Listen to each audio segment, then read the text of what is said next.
তাহাজ্জুদ নামাজে সিজদায় আল্লাহ পাকের এই দুটি পাওয়ারফুল নাম ধরে যদি আপনি দোয়া করতে পারেন, নিশ্চিত আল্লাহ পাক আপনার দোয়া কবুল করেই নেবে ইনশাআল্লাহ, এতে কোনো সন্দেহ নাই।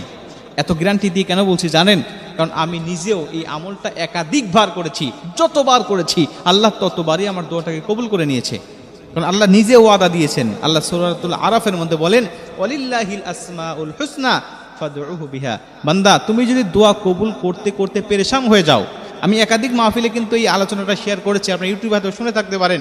একাধিক জায়গায় আমি বলেছি, কেন? কারণ আমি নিজে পেয়েছি, আপনাদেরও পাওয়ার দরকার। অনেকেই বলে যে হুজুর দোয়া কবুল করতে করতে ব্যর্থ হয়ে গেছি, একদম হাল ছেড়ে দিয়েছি, আল্লাহ আমার দোয়া কবুল করেন না, আমার দিকে তাকায় না, এই জন্য দোয়া করতেই আমি ভুলে গেছি। না, আপনি ভুলবেন না, আপনি দোয়া করবেন, কারণ আল্লাহ নিজে ওয়াদা দিয়েছেন, এইভাবে আপনি চাইবেন। ওয়ালিল্লাহিল আসমাউল হুসনা ফাদউহু বিহা।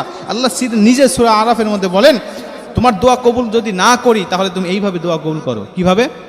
ওয়ালিল্লাহিল আসমাউল হুসনা। আমার কিছু